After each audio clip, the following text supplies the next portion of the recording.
Madame, Monsieur, bonjour. Les titres de cette édition.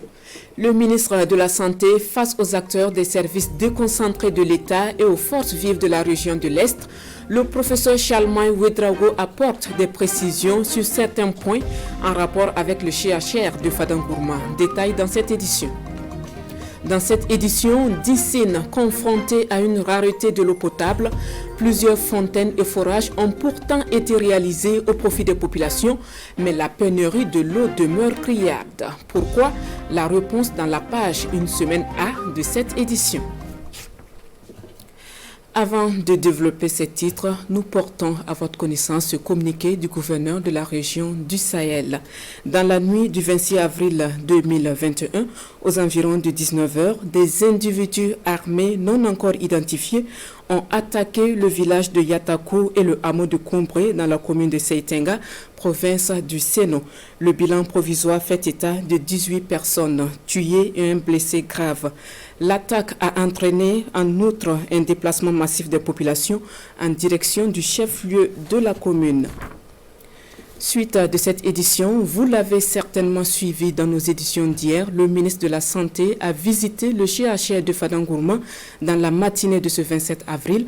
Il a ensuite fait le point de sa visite au service déconcentré de l'État et aux forces vives de la région, le lieu pour le professeur Chalmay Ouedraogo d'apporter certaines précisions. La synthèse de la rencontre avec Désiré Ilboudo et Jérôme Tendano. À cette rencontre voulue par le ministre de la Santé, des représentants de la société civile et des responsables de services déconcentrés de l'État dans la région de l'Est. Au menu des échanges, le point de sa visite au centre hospitalier régional de Fadangourma. Nous avons vu l'état des infrastructures qui sont vétustes, des infrastructures qui sont en souffrance. Nous avons vu des équipements qui sont également en souffrance. Nous avons vu des chantiers qui sont inachevés à l'intérieur. En réponse, le professeur Chalmay Ouedraogo annonce une série de mesures, parmi lesquelles la question des ressources humaines et la construction d'un centre hospitalier universitaire. On dit que 8 médecins spécialistes ont été affectés depuis le 7 avril. Est-ce que vous pouvez nous dire quand est-ce que ces médecins prendront service pour nous permettre de faire le suivi et de pouvoir faire l'interpellation à bonne date? Vous avez dit que le CHU de Fada, le processus est lancé. Est-ce qu'on peut avoir un planning assez détaillé? Vous n'avez même pas besoin forcément de faire un suivi. Si au bout d'un mois, ils n'ont pas pris service, c'est un communiqué. Et s'ils n'ont pas pris service, eh bien, ils sont radiés et on prend ceux qui sont sur la liste d'attente. Pour ce qui concerne le planning de la construction du CHU, nous avons dit que les études vont être dépouillées. La construction est prévue pour le premier trimestre 2022. Vous voudrez croire à la sincérité du gouvernement et du ministère de la Santé que je dirige. Si je ne peux pas quelque chose, je vais vous dire clairement, je ne peux pas. Je dois dire que c'est toutes les autorités administratives qui sont réconfortées aujourd'hui par cette visite. Alors, monsieur le ministre est sorti pour constater la réalité du terrain et travailler à renforcer les acquis et à corriger aussi les insuffisances. Le ministre de la Santé préconise la concertation pour donner plus de chances de réussir l'ensemble des projets en cours. Éducation à présent, le ministre en charge de l'éducation nationale prend langue avec le Haut Conseil du dialogue social en prélude à la tenue des assises nationales sur l'éducation. Hier dans l'après-midi, le professeur Stanislas Waro s'est rendu au siège de l'institution pour présenter la démarche d'organisation des assises de l'éducation nationale au président du Haut Conseil du dialogue social. Compte rendu de Bernard Kombelem et Fousseni Kindo. Ce n'est un secret pour personne que l'éducation nationale au Burkina Faso traverse une zone de turbulence. Des problèmes qui s'appellent sureffectifs au regard du manque d'infrastructures scolaires, violence dans les établissements, inadéquation entre formation et insertion professionnelle, mouvements sociaux et obsolescence de certains curricula au regard du contexte national et international. Le ministère en charge de l'éducation nationale et de la promotion des langues nationales convoque des assises pour échanger autour de ces questions pour une école performante au Burkina Faso. En se rendant chez le président du Haut Conseil du dialogue social, Le professeur Stanislas Soiro et ses collaborateurs ont surtout voulu trouver une oreille attentive. Aucun pays ne peut se développer sans éducation de qualité. Et c'est ainsi que nous sommes venus rencontrer donc, le président du Haut Conseil Dialogue Social ainsi que les vice-présidents et conseillers donc, pour présenter la démarche d'organisation de ces assises, recueillir donc leurs suggestions, leurs commentaires, leurs contributions pour améliorer donc le document de base que nous allons élaborer qui va servir donc de discussion aux assises régionales qui vont être organisées dans chaque chef-lieu de région, qui vont être améliorées afin qu'un document de base provisoire soit discuté aux assises nationales. Le Haut Conseil du dialogue social, institution au service de tout le monde selon son président, a bien accueilli cette démarche du ministre Ouattara et de ses collaborateurs. Nous sommes tous parents d'élèves. Eh oui, ça c'est un. Donc nous sommes intéressés à l'avancée de la situation dans l'éducation. 2. Les problèmes dont le ministre nous a parlé nous permettent aussi de donner nos propositions pour justement la résolution d'un ensemble de problèmes dans l'éducation. Le Haut Conseil du dialogue social, qui se tient d'ailleurs disponible pour contribuer à la résolution de la crise dans l'éducation nationale, surtout quand on sait que les départements comptent près d'une trentaine de structures syndicales et 5 millions d'élèves. Il y a des grandes réalisations de l'État qui connaissent des irrégularités et une qualité qui laisse à désirer. C'est le cas notamment des infrastructures routières réalisées en 2020. C'est du moins ce qui ressort de l'atelier de restitution des travaux du RENLAC, le réseau national de lutte anticorruption qui s'est tenu hier à Ouagadougou et qui a porté sur le suivi des projets routiers, l'ouverture des travaux avec Adam Ngiti et Amadou Marcelto. Suivi des projets routiers de l'État, le RENLAC est au rapport. Pour ce réseau, l'œil du citoyen a encore permis de déceler des manquements dans la réalisation des infrastructures routières en 2020. Il y a des efforts qui sont faits à tous les niveaux, mais il faut dire que nous avons parfois été aussi, en tout cas, très déçus de ce que nous avons vu sur le terrain. Nous avons regardé les dimensions des routes, nous avons regardé le volet respect social, notamment les travaux connexes, les constructions des murs, les constructions des murs de clôture et puis les fourrages.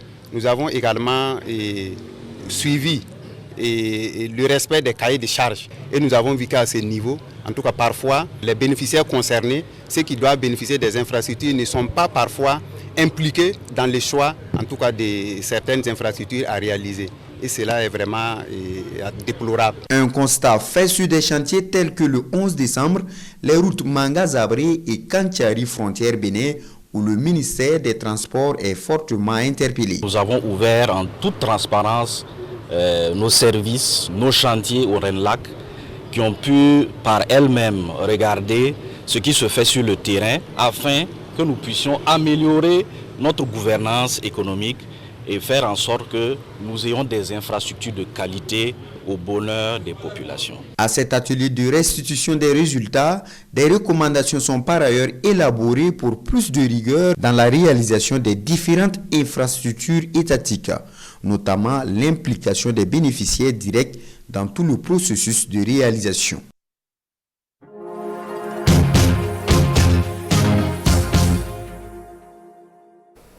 L'inaccessibilité de l'eau potable à Dissine intéresse nos reporters dans cette rubrique Une semaine A. De cette édition, la commune est confrontée à une rareté criarde des ressources en eau, malgré l'implantation de moult forages et bornes fontaines dans la localité. Pourquoi alors autant de difficultés pour accéder à l'eau potable à Dissine? Élément de réponse avec Ali Doubadini et Sekou Zongo. Ce sont des scènes devenues ordinaires dans la commune de Dissine. Des femmes à la recherche d'une denrée vitale, l'eau potable. Des bidons et des barriques vides ça et là. Des femmes qui attendent désespérément. C'est un véritable casse-tête pour les habitants obligés de veiller tous les jours pour espérer avoir quelques litres de ce liquide précieux. On se lève à 4 h du matin pour avoir de l'eau, là, c'est pas facile. Si tu vas à la fontaine comme ça, bon, robinet là, l'eau là, ça vient à 8 h. Dans 8 h là, deux fois, ça ne dépasse pas 2 barriques, 3 barriques, et puis c'est coupé encore. Donc tu vas aller à la pompe, deux fois c'est la bagarre. Ah, on va faire comment? À gauche, à droite, que ce soit les fontaines. que ce soit les puits puisés de partout, on a beaucoup de problèmes d'eau. Et on n'arrive pas à comprendre. Et ces pompes gérées ou ces fontaines gérées, on ne sait pas qui gère exactement bien ces fontaines. Des questions sans réponse du côté du conseil municipal. Malgré les 264 forages et bornes fontaines que compte la commune, la rareté de la ressource eau est une réalité, acquiesce le bourgmestre de Dissine. Une situation qui pourrait s'expliquer à plusieurs niveaux. Le vrai problème d'eau à Dissine. Vous faites le tour des bonnes fontaines, vous allez voir les femmes qui sont assises en attente d'eau. Cela est dû à un dysfonctionnement de notre système d'APS. Quand même nous avons tenté, avec l'appui de l'État, de trouver des solutions. Nous avons un problème de nappe, un problème sérieux de nappe. C'est d'ici une ville, il y a un problème d'eau. Mais ce problème est lié à la nappe. Malgré les efforts des ressortissants, des populations, des bailleurs de fonds et de l'État surtout, malgré leurs efforts, on n'arrive pas à couvrir la demande d'eau à Dissine. Mais cela s'explique par la faiblesse d'eau sous la nappe. La ressource souterraine en eau est insuffisante. Conséquence, plusieurs forages se sont avérés négatifs, nous confie le président du conseil municipal de Dissine. La seule perspective réalisable, insiste-t-il, c'est le raccordement des installations d'eau de Dissine Centre à des villages environnants, des villages où la nappe souterraine est plus abondante. La stratégie nationale de la finance inclusive est adoptée en avril 2019, mais sa vulgarisation a connu un retard du fait de la pandémie à coronavirus. Ce 27 avril à Koudougou, le secrétariat permanent de la promotion de la finance inclusive a lancé la vulgarisation de la stratégie nationale de la finance inclusive 2019-2023, instant immortalisé par Gérard Sommet et Sékou Zongo. L'accès aux produits et services financiers pour tous, un combat du gouvernement burkinabé depuis 2019. Une vision matérialisée par la création d'une stratégie nationale de la finance inclusive. Cet atelier ambitionne donc informer et susciter la mobilisation massive de tous les acteurs dans la mise en œuvre de cette stratégie. La finance, c'est le nerf de la guerre, quel que soit ce que vous faites. Donc si beaucoup de gens ne sont pas inclus dans le dispositif financier, naturellement vous allez évoluer avec une élite et puis vous allez abandonner la plupart des populations dans votre système de développement. Donc ce qui nécessite de repenser le mécanisme, et c'est pour ça que la notion d'inclusion financière est apparue pour associer tout le monde dans le dispositif. La mise en œuvre de la stratégie nationale de la finance inclusive passe nécessairement par le financement des secteurs de l'inclusion financière et qui mieux que le FONAFI, le Fonds national de la finance inclusive. Avec la mise en place de cet instrument qui consiste à financer l'ensemble des prestataires de services financiers, que sont les systèmes financiers décentralisés, plus précisément les institutions de microfinance, les fonds nationaux de financement, en partenariat avec les banques, les sociétés d'assurance et les établissements financiers, je pense que nous pourrons atteindre aisément ce taux d'inclusion financière tant souhaité. Cet atelier de Koudougou marque le début d'une série de rencontres dans plusieurs régions du Burkina Faso avec pour objectif d'atteindre le taux de 75% de population résiliente, inclusive et créatrice d'emplois décents à l'horizon 2023. Et il faut un consensus national pour une prise en compte des préoccupations environnementales dans le nouveau référentiel national de développement 2021-2025. C'est dans cette optique que des acteurs du ministère en charge de l'environnement et ceux de Global Green Growth Institute se sont réunis ce 27 avril à Ouagadougou pour échanger sur le contenu du rapport d'évaluation environnementale stratégique. Nous en savons plus avec Jean-Eudes Bayala et Estelle Judith Assokba. Le ministère en charge de l'environnement et de l'économie verte veut être en phase avec le nouveau référentiel national de développement en cours d'adoption pour la période 2021-2025. Il a entrepris une évaluation environnementale stratégique du référentiel national de développement. Une évaluation qui est assortie d'un plan de gestion environnementale et sociale. Les résultats de cette étude sont confinés dans un projet de rapport qui est soumis ici à l'appréciation des participants. Ce document est important parce que ça donne une idée assez claire du niveau de verdissement du nouveau référentiel au niveau national et donner des orientations sur comment mettre en place une stratégie de mitigation pour réduire un peu les effets néfastes des actions que les programmes et les projets auront sur l'environnement. Cette rencontre va également servir de cadre aux techniciens du domaine de partager leurs connaissances sur la finance climat en général et particulièrement sur les opportunités de financement relatives au Fonds vert pour le climat. Le monde a pris conscience qu'il faut mettre de l'argent donc face à ce changement climatique-là et qu'il faut, par rapport donc à cela, faire en sorte que la question environnementale soit prise en compte dans le cadre du financement global du développement. C'est ce qu'on appelle donc le financement climat, qui va non seulement permettre de mesurer donc les effets du changement climatique, mais également de préparer la population à mieux s'adapter dans cette vie-là, donc par rapport à des questions d'industrie, à des questions de développement, à des questions d'agriculture, à des questions d'élevage. La validation de ce projet de rapport est donc fortement attendue et l'Institut mondial pour la croissance verte, DJI, qui a financé l'élaboration du rapport, a réitéré son engagement à soutenir le gouvernement burkinabé pour la réussite de ce processus inclusif pour une transition nationale vers une croissance verte durable, inclusive et transformative. Elles ne vont certainement plus s'adonner à la mendicité.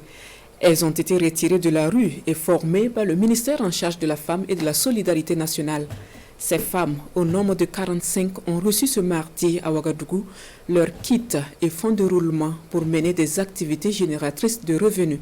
Daouda Ouattara et Sékou Zongo. Fini la mendicité dans les rues de la capitale burkinabé pour ces femmes. 45 au total, elles ont été retirées des rues de Ouagadougou et ont par la suite bénéficié d'une formation en aviculture traditionnelle, en gestion d'unités économiques et en leadership. Une formation qui vise à permettre à ces femmes d'être des actrices de développement du Burkina Faso. Il est important de dire que c'est un départ difficile, mais nous sommes là pour les accompagner. Et nous serons toujours là pour les accompagner parce que nous voulons qu'elles s'organisent entre elles pour que l'accompagnement soit plus adapté. Si elles vont isolément chacune après, l'expérience à partager sera difficile. C'est pour ça que nous avons exhorté ces femmes à se regrouper en association et même si après elles ont besoin de financement, elles pourraient avoir une subvention encore ou mieux encore un crédit pour développer leur commerce. 2 abreuvoirs, 2 mangeoires, un sac de 50 kg d'aliments de volaille, un coq et 5 poules, un carnet d'épargne et une enveloppe de 80 000 francs CFA sont entre autres la composition du kit d'installation reçu par chaque bénéficiaire. Des bénéficiaires qui voient désormais le monde en rose. Ça va nous servir à beaucoup de choses. En tout cas, ça va faire qu'on va gagner l'argent, on va élever les poulets là. Grâce à ça, on va gagner beaucoup d'argent. On a reçu 3 formations. Vraiment, moi ça m'a mûri la tête. La formation là m'a réveillé même. Donc, j'ai arrêté de mendier. Aujourd'hui, prêtes à entamer une nouvelle vie, ces femmes rassurent par ailleurs de leur engagement à être des modèles et à mener la sensibilisation auprès d'autres femmes, toujours dans la mendicité. Nous portons à nouveau à votre connaissance ce communiqué du gouverneur de la région du Sahel. Dans la nuit du 26 avril 2021, aux environs de 19h, des individus armés non encore identifiés ont attaqué le village de Yatakou et le hameau de Combré dans la commune de Seitenga, province du Sénon. Le bilan provisoire fait état de 18 personnes tuées et un blessé grave. L'attaque a entraîné en outre un déplacement massif de population en direction du chef-lieu de la commune. La situation politique au Tchad, marquée par des manifestations qui appellent à une transition civile, fait l'objet de commentaires dans la presse burkinabé. Au plan national, les journaux évoquent l'attaque de Pama qui s'est soldée par la mort de journalistes étrangers. La revue de presse avec Vincent Tchandrebogo. Mort de 3 occidentaux au Burkina Faso, brutal rappel de l'horrible réalité à l'Est, c'est la une de aujourd'hui au Faso. Une attaque, 3 morts, 2 Espagnols et 1 Irlandais. On pourrait soliloquer sur ce que faisaient ces hommes dans un recoin aussi retranché du Burkina Faso, sûr qu'il y a eu prise de risques non calculés dans cette aventure, même sous protection dans une situation de guerre asymétrique sans ligne de front. Mais attention à un détail important pour le journal. Il est question de journalisme et de journalistes, un métier pétri dans la témérité, dans la conviction, en des principes et en leur défense, même au péril de son souffle de vie, d'autant qu'il s'agissait d'une mission anti-braconnage. Une question, qui sont vraiment les assaillants? Des braconniers, chasseurs hors la loi qui s'en seraient pris aux chasseurs d'images? On ne le sait. Des terroristes? Fort plausible, sauf qu'une tradition n'a pas été respectée, garder le gibier humain en lieu sûr pour tenter de les marchander plus tard à prix d'or sous la forme d'une rançon contre libération. Trêve de commentaires. En conclusion, le monstre est donc toujours là, tapis dans l'ombre, prêt à sévir à tout moment de façon brutale, sanglante et hideuse. Point de vue de aujourd'hui au Faso. Trop de zones d'ombre dans cette affaire de l'avis du journal Le Pays. Le Pays qui ne comprend rien aux termes éléments locaux dans le communiqué gouvernemental pour qualifier la patrouille. Est-ce à dire que les autorités n'avaient pas été informées de cette patrouille? Le dispositif aurait pu être alors plus fort que ça. Et le journal d'évoquer une mauvaise publicité pour le Burkina Faso alors que les autorités s'efforcent dans la sueur à rassurer les partenaires étrangers que le territoire n'est pas aussi rouge que cela. Au Tchad, Macron pourra-t-il ramener le général Déby dans les rangs? L'observateur Palaga se pose la question. 5 morts, c'est le bilan officiel de la répression de la manifestation d'hier qui a appelé à une transition civile. Dans un discours télévisé, le président du Conseil militaire de transition, Mahamat Idriss Déby, annonce la formation prochaine d'un gouvernement de réconciliation nationale, la tenue d'un dialogue national et la mise en place d'un CNT, organe législatif qui devra travailler à une nouvelle constitution au Tchad, relève l'Obs. Mais les claquements des culasses des armes contre les manifestants ont retenté jusqu'au temple élyséen de Jupiter qui a aussitôt envoyé une réplique à N'Djamena. J'ai apporté mon soutien à la stabilité et à l'intégrité du Tchad, dit Emmanuel Macron, avant d'ajouter « Je ne suis pas pour un plan de succession ». Et c'est ce qui met fin à cette édition de la mi-journée. Merci de l'avoir suivi. Les informations en langue nationale, c'est à partir de 14h. Bon après-midi à tous en compagnie des programmes de la RTB.